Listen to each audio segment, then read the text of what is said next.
Donc nous allons, avant de parler du placement, regarder les notions de base. Lorsque nous parlons de flex, il y a la notion de conteneur. Nous avons déjà vu ce qu'est un conteneur, c'est prenons un exemple, un div qui contient d'autres balises. Ce div est donc conteneur des autres balises. S'il y a la notion de parent pour la boîte qui contient, il y a aussi la notion d'enfant pour les enfants contenus dans le conteneur. Donc, avec la spécification flex, le parent est appelé le conteneur et les enfants directs sont les flex items. Mais attention, j'insiste sur le fait que nous parlons uniquement d'enfants directs et non pas de descendance.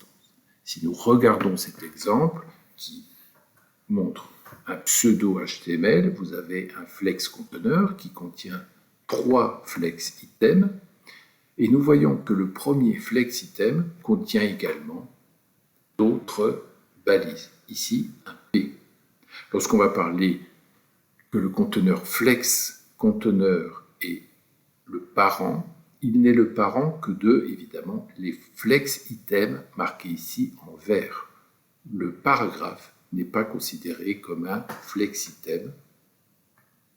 Par contre, nous pourrons évidemment, par hiérarchie, dire qu'également flex item, le premier flex item vert, est lui parent d'un autre flex item et que ce flex item est également display flex. Donc revenons ici à la notion de conteneur. J'ai pris une planche de Lego. Vous allez mettre sur cette planche 2 gros Lego.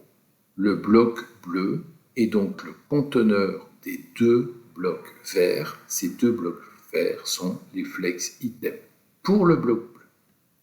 Bien sûr, ces plaques vertes vont elles aussi recevoir d'autres plaques, mais ils ne seront pas considérés comme des flex items du bloc bleu. Alors, flex, on l'a vu dans les exemples, est pratiquement à tous les étages. Ceci veut dire que vous allez avoir un bloc qui est conteneur d'autres blocs, et ces autres blocs pourront eux aussi avoir display flex. Autrement dit, le bloc bleu contient 2 enfants, des flex items, et ces flex items également vont être conteneurs d'autres flex items. Donc, pensez à cette notion de hiérarchie.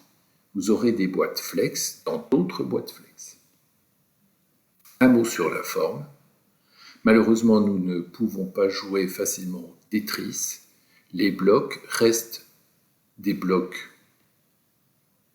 rectangulaires ou carrés bien sûr, et que visuellement, lorsque vous voyez pour l'instant un rond, c'est un carré qu'on a évidemment, grâce à border radius, arrondi les angles.